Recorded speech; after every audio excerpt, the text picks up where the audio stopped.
بعد فأعوذ باللہ من الشیطان الرجیم بسم اللہ الرحمن الرحیم وعن ابی امامۃ رضی اللہ تعالی عنہ عن النبی صلی اللہ تعالی علیہ وسلم قال من لم یغزو ولم یجہز غازیا او یخلف غازیا فی آلہ بخیر اصابہ اللہ بقارعۃ قبل یوم القیامہ رواہ ابو داود ان اللہ وملائکتہ یصلون علی النبی یا ایہا الذین آمنوا صلوا علیہ وسلموا تسلیما الصلاۃ والسلام علیک یا سیدی یا رسول اللہ وعلى آلك وأصحابك يا حبيب الله الصلاة والسلام عليك يا سيدي يا رسول الله وعلى آلك وأصحابك يا حبيب الله حضرت ابو امامہ رضی اللہ تعالی عنہ حضور سرور عالم صلی اللہ تعالی علیہ وسلم سے روایت فرماتے ہیں کہ آپ نے فرمایا جو آدمی جہاد نہ کرے، آدمی سے یا مراد مسلمان ہے، کیونکہ جہاد عبادت ہے اور عبادات کا مطالبہ اللہ تعالیٰ ان لوگوں سے کرتا ہے جو پہلے ایمان قبول کرتے ہیں، اسلام قبول کرتے ہیں۔ قرآن حکیم میں دو قسم کے خطابات ہیں، کبھی آتا ہے یا ایھا الناس اور کہیں آتا ہے یا ایھا الذین آمنوا۔ جہاں کسی عبادت کا حکم دینا ہو، نماز کا، روزے کا، حج کا، زکوٰۃ کا، وہ خطاب اللہ تبارک و تعالیٰ یا ایھا الذین آمنوا کہہ کے دیتے ہیں، اے ایمان والو یہ کام کرو۔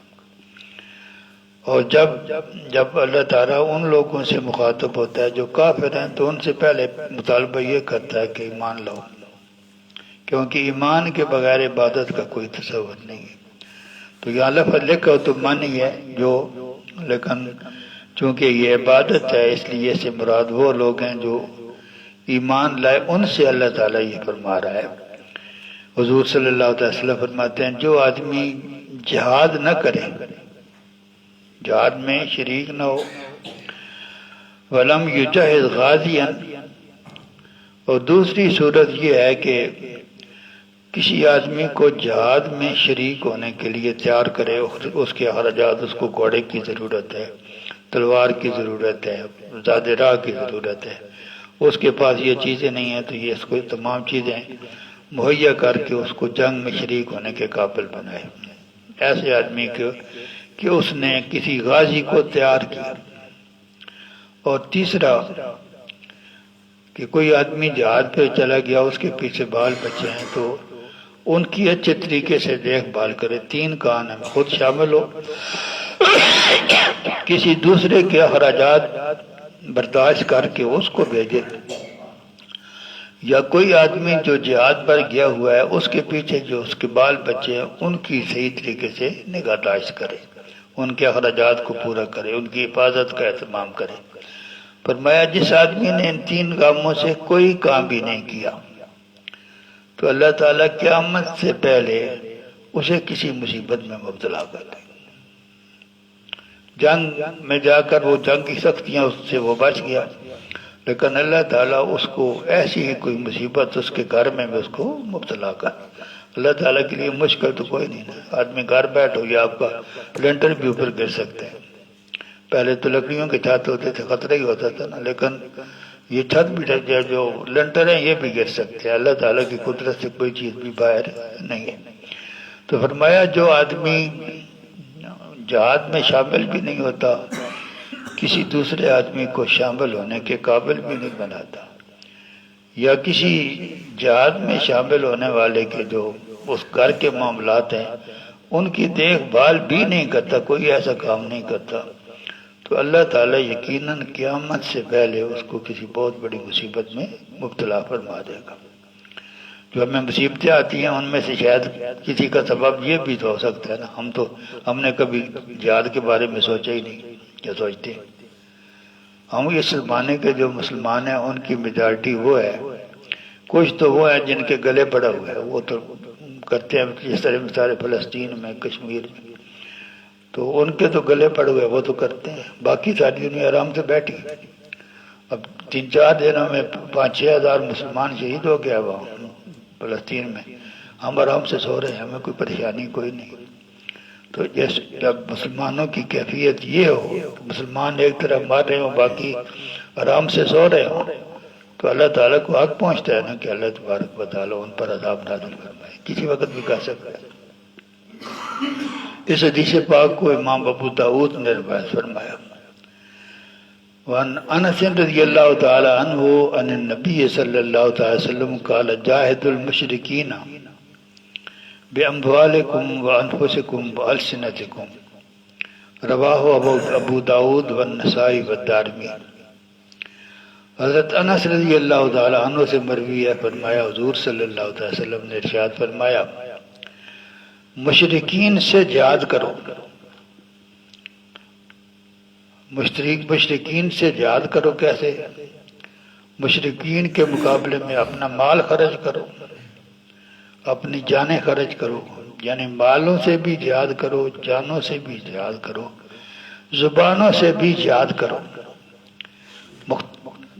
حالات کے مطابق اگر مال سے جہاد کرنے کا وقت آئے، دشمن کی شرارتوں کو روکنے کے لیے اگر آپ کا مال کام آ سکتا ہے، آپ مال استعمال کرتے ہیں، یہ جہاد بالمال ہے۔ ان کی شرارتوں کو روکنے کے لیے اگر آپ کو جان قربان کرنی پڑتی ہے، جان سے آپ جہاد کرتے ہیں، تو یہ جہاد بالنفس ہے۔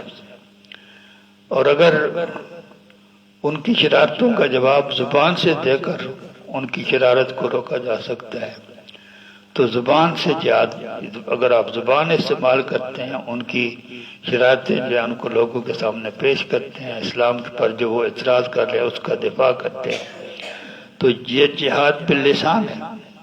تو ہر قسم کا جہاد کافروں کے خلاف کرو، جہاد بالمال بھی کرو، جہاد بالنفس بھی کرو، اور جہاد باللسان بھی کرو۔ اس حدیث پاک کو امام ابو داؤد، نسائی اور دارمی نے روایت کیا۔ وعن ابی ہریرہ رضی اللہ تعالی عنہ قال قال رسول اللہ صلی اللہ تعالی علیہ وسلم افشوا السلام واطعموا الطعام واضربوا الحام تورثوا الجنان، رواہ الترمذی وقال ھذا حدیث غریب۔ حضرت ابو ہریرہ رضی اللہ تعالی عنہ سے مروی ہے، فرمایا حضور صلی اللہ تعالی وسلم نے ارشاد فرمایا افشوا السلام، یہ جو اللہ تعالی نے مسلمانوں کا تحیہ بنایا ہے، السلام علیکم، یہ مسلمان جب ایک دوسرے سے ملتے ہیں تو اسلام نے یہ ضابطہ مقرر کر دیا ہے کہ ساری دنیا کے لوگ جب ایک دوسرے سے ملتے ہیں تو انہوں نے، انگریز اس کو گریٹنگز کہتے ہیں، کوئی ایسا لفظ مقرر کیا ہوتا ہے جسے وہ ایک دوسرے کو جو ہے نا اپنی خیر خواہی کا اظہار کرتے ہیں۔ کوئی نمستے کہتا ہے، کوئی گڈ مارننگ کہتا ہے، کوئی گڈ ایوننگ کہتا ہے، کوئی شب بخیر کہتا ہے، کوئی صبح بخیر کہتا ہے۔ تو اللہ تعالیٰ نے جو مسلمانوں کو جو چیز دی وہ یہ ہے کہ وہ اسے کہے السلام علیکم، تم پر اللہ تعالیٰ کی طرف سے سلامتی نازل ہو۔ یہ دعا کی آپ دعا دیتے ہیں جب کہتے ہیں السلام علیکم، تو آپ اس اپنے بھائی کو جو آپ کے ساتھ بیٹھا ہے آپ اس کو سلامتی کی دعا کہتے ہیں۔ اور وہ جو جس کو آپ نے السلام علیکم کہا ہے اس کی ذمہ داری یہ ہے کہ جو تحفہ آپ نے اس کو دیا ہے اس کو ایسے ہی جواب دے یا اس سے بہتر جواب دے۔ اگر اب وہ آپ کو کہہ دیتے ہیں، آپ کہتے ہیں السلام علیکم، تو آپ کہتے ہیں وعلیکم السلام، تو آپ نے اس کا جواب ایسے ہی دیا جیسے آپ نے اس کو دیا تھا۔ اور اگر آپ کہتے ہیں وعلیکم السلام ورحمۃ اللہ وبرکاتہ تو آپ زیادہ دیتے ہیں۔ تو شریعت کا حکم یہ ہے کہ جو جواب دے وہ زیادتی کرے، ہے تو دعا، پہلے بھی دعا کرتا ہے اور دوسرا بھی دعا کرتا ہے، اور یہ حکم شریعت کیوں دیتی ہے؟ شریعت تمہارے دلوں میں ایک دوسرے کی محبت پیدا کرنا چاہتی ہے۔ اور کیوں پیدا کرنا چاہتی ہے؟ شریعت تمہارے اندر اتحاد پیدا کرنا چاہتی ہے۔ اتحاد کیوں پیدا کرنا چاہتی ہے؟ اس لیے کہ اللہ تبارک و تعالی نے اپنا جو دین ہے اس کی ذمہ داری جو ہے تمہارے ذمہ لگائی ہے، اس کی حفاظت کی ذمہ داری، اور سارا کفر جو ہے وہ اس دین کا دشمن ہے۔ سارا کفر اس دین کا دشمن ہے، یہودی دشمن ہے، عیسائی دشمن ہے، ہندو دشمن ہے۔ تو جب ساری دنیا دشمن ہے، صرف مسلمان ہیں، تو ان کے بھی آپس میں اختلاف ہوگا تو مقابلہ کیسے ہوگا؟ تو اللہ تعالیٰ تمہارے دلوں میں ایک دوسرے کی محبت پیدا کرنے کے لیے مختلف طریقے بتاتے ہیں۔ ان میں سے ایک یہ ہے کہ سلام کو عام کرو، سلام کو عام کرو، یعنی ایسا نہ کرو کہ لوگ ادھر گزرتے رہیں۔ اور اب تو آج کل تو یہ جو موبائل ہے، موبائل نے انسانوں کو ایسے مصروف کیا ہے کہ ان کو اور نہ خدا کی یاد ہے نہ خدا کے بندوں کی، اپنے اسی موبائل کے اندر دنیا پھنسی ہوئی ہے۔ تو فرمایا افشو السلام، سلام کو پھیلاؤ، واتموا الطعام، کھانا کھلاؤ۔ یہاں غریب کو کھانا کھانے کی بات نہیں، غریب کو بھی کھلاؤ، اور جو غریب نہیں ہیں ان کو بھی کھلاؤ۔ جو آپ کے دوست احباب ہیں ان کو آپ کھانا کھلاتے ہیں تو اسے کیا ہوتا ہے؟ اسے محبت بڑھتی ہے۔ غریبوں کو کھانا کھلاتے ہیں تو ان کے دلوں میں بھی آپ کا احترام بڑھتا ہے۔ اس کا بھی اصل مقصد وہی ہے کہ تمہارے دلوں میں ایک دوسرے کی محبت پیدا ہو۔ اور تیسرا فرمایا واضرب الحام، جو تمہارے دین کے دشمن ہیں ان کی گردنیں اڑاؤ۔ ہم اس کو چوٹی کو کہتے ہیں، اس کو اڑا دو، اس پر تلوار مارو۔ ہوگا کیا؟ یہ کام کرو گے تو رسول جنان، تمہیں جنت کا وارث بنا دیا جائے گا۔ یہ کام کرو گے تو جنت کا وارث بنو گے۔ اس حدیث پاک کو امام ترمذی نے روایت فرمایا اور اس کو حدیث غریب قرار دیا۔ وآخر دعوانا ان الحمدللہ رب العالمین۔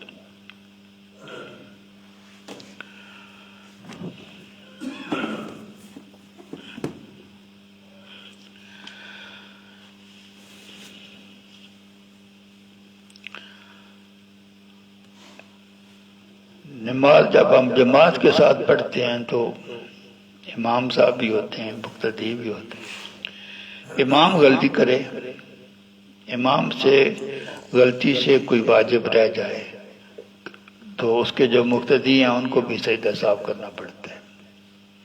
امام غلطی کرے تو امام تو کرے گا، لیکن جتنے پیچھے مقتدی ہیں ان پر بھی امام کی غلطی کی وجہ سے سجدہ صاف کرنا جو ہے وہ واجب ہو جائے گا۔ لیکن اگر مقتدی کوئی غلطی کرتا ہے، مثال کے طور پر فجر کی نماز میں آپ دوسری رکعت جو ہے وہ دوسری رکعت کے لیے کھڑا ہونا ہے، بیٹھنا تھا تو مقتدی صاحب کھڑے ہو گئے، امام صاحب بیٹھے تھے، مقتدی کھڑا ہو گیا بھول کر، دھیان بھی نہیں دیا، تو مقتدی غلطی کرے گا تو کسی کو بھی سجدہ صاف نہیں کرنا پڑے گا۔ جو پیچھے لوگ کھڑے ہوئے ہیں وہ اگر غلطی کوئی بھی کریں تو مقتدی کی غلطی سے نہ اس کو سجدہ صاف کرنا پڑے گا اور نہ امام کو سجدہ صاف کرنا پڑے گا، وہ امام کی وجہ سے محفوظ ہے۔ غلطی کر کے بھی اس کو سجدہ صاف نہیں کرنا پڑتا، یہ بوجھ امام صاحب کھینچ رہے ہیں ذرا۔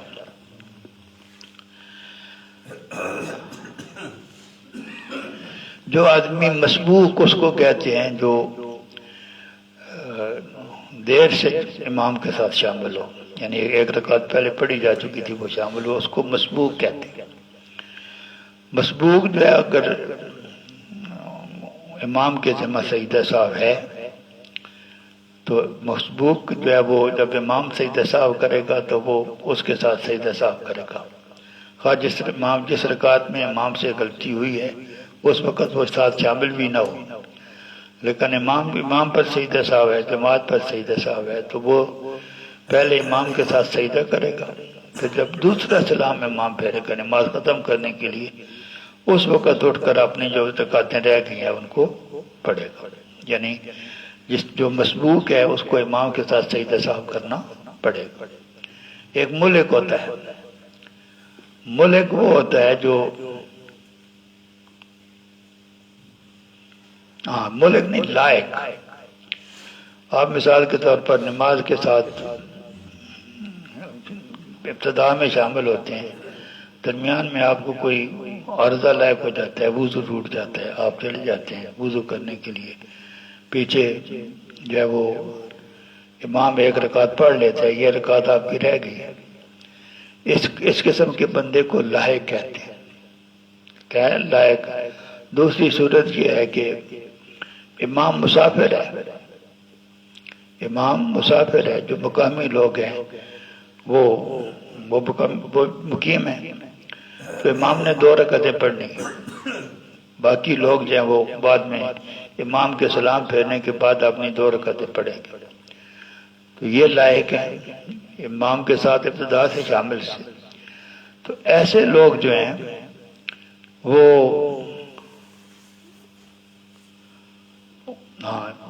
یہ جو مسبوق ہے، مسبوق کو اگر بعد میں جو اپنی رکعتیں قضا کرنی ہیں ان میں غلطی ہو گئی تو یہ سجدہ کرے گا، مسبوق کرے گا، لاحق نہیں کرے گا۔ اس کو یہاں بھی امام فارغ ہو گیا ہے، یہ امام کے بعد اپنی رکعتیں پڑھ رہا ہے، یہاں بھی یہ غلطی کرے گا تو چونکہ امام کے ساتھ یہ ابتدا میں شامل ہوا ہے، اس کی غلطی کو بھی امام کور کر رہا ہے، اس کو سجدہ صاحب نہیں کرنا پڑے گا۔ بات سمجھ آ گئی؟ مثال کے طور پر آپ، یہ تو کم ہوتا ہے جہاں ہمارے یہاں وضو ٹوٹ جائے تو نماز بھی توڑ دیتے ہیں، لیکن وہ ہوتا رہتا ہے کہ اگر امام کوئی آپ کا جو ہے وہ مسافر ہو، اس کے ساتھ آپ نماز پڑھیں تو اس نے تو 2 رکعتوں کے بعد فارغ ہو جانا ہے، آپ نے 2 رکعتیں بعد میں پڑھی۔ ان رکعتوں میں اگر بھول کر آپ سے کوئی واجب رہ گیا، سجدہ صاحب واجب ہو گیا، آپ کو سجدہ صاحب نہیں کرنا پڑے گا، امام آپ کا بوجھ اٹھا لے گا۔